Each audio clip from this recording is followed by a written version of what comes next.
જય સોમનાથ મિત્રો, આજે આપણે વાત કરીશું જન્માષ્ટમી વિશે. હિન્દુ ધર્મમાં દર વર્ષે કૃષ્ણ જન્માષ્ટમીનો તહેવાર ખૂબ જ ઉત્સાહ સાથે ઉજવવામાં આવે છે. આ તહેવાર ભગવાન કૃષ્ણના જન્મદિવસ તરીકે ઉજવવામાં આવે છે. આ દિવસે ભક્તો ભગવાન કૃષ્ણની પૂજા કરે છે અને વ્રત રાખે છે. આ દિવસે ભગવાન વિષ્ણુના 8મા અવતાર શ્રી કૃષ્ણનો જન્મ થયો હતો. અનિષ્ટ ઉપર સારાની જીત માટે ભગવાન કૃષ્ણએ તેમના જીવનકાળ દરમિયાન ઘણા રાક્ષસોનો વધ કર્યો અને ધર્મની સ્થાપના કરી છે. આ તહેવાર ભગવાન કૃષ્ણની ભક્તિનું પ્રતીક પણ માનવામાં આવે છે. શ્રી કૃષ્ણનો જન્મ અષ્ટમી તિથિના રોજ રોહિણી નક્ષત્રમાં થયો હતો. આ વખતે જન્માષ્ટમી ઉપર એક દુર્લભ સંયોગ બની રહ્યો છે. જન્માષ્ટમીની મધ્યરાત્રિએ સવારથી સિદ્ધિ યોગની સાથે અષ્ટમી તિથિ અને રોહિણી નક્ષત્ર પણ હશે. ભગવાન શ્રી કૃષ્ણનો જન્મ અષ્ટમી તિથિના રોજ રોહિણી નક્ષત્રમાં થયો હતો. આ વખતે પણ ઉદયા તિથિમાં શ્રી કૃષ્ણનો જન્મતિથિ અને નક્ષત્ર એકસાથે મળતા નથી.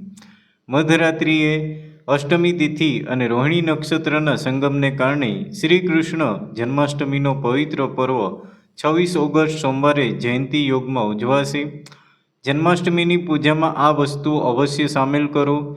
શ્રી કૃષ્ણની મૂર્તિ અથવા ચિત્ર.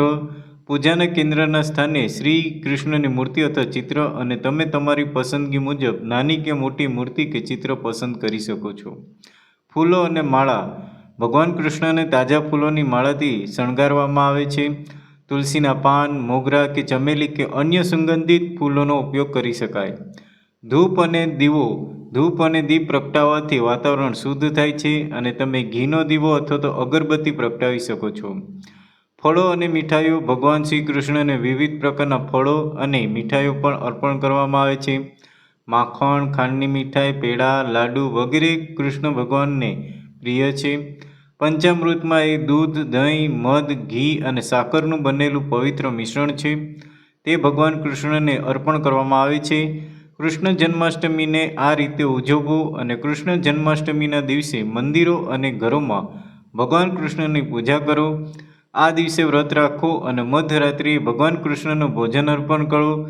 મંદિરોમાં વિશેષ ઉત્સવોનું આયોજન કરવામાં આવે છે અને જેમાં ભજન, કીર્તન અને નાટકોનો પણ સમાવેશ થાય છે. ભગવાન કૃષ્ણની મૂર્તિઓને ફૂલો અને માળાથી શણગારો. માખણ, મિશ્રી અને ફળો જેવા તેમના મનપસંદ ખોરાક ભગવાન કૃષ્ણને અર્પણ કરો. તો મિત્રો, આવી રીતના તમે જન્માષ્ટમીની ઉજવણી કરશો અને આવી રીતના આપણે ભગવાનનો આવકાર માનીએ અને ભગવાન આપણા બધાને આશીર્વાદ આપીએ એવી આપણે ભગવાન પાસે પ્રાર્થના કરીએ છીએ.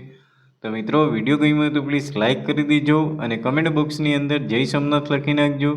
અને હજી સુધી પણ જો તમે અમારી યુટ્યુબ ચેનલને સબસ્ક્રાઈબ ન કર્યું તો પ્લીઝ સબસ્ક્રાઈબ કરી દેજો અને તમારા મિત્રો સુધી શેર પણ કરી દેજો, જેથી કરીને એ લોકોને પણ ઉપયોગી થાય. તો ફરી મળીશું નવા વિડીયો સાથે. તો દરેક મિત્રોને જય સોમનાથ.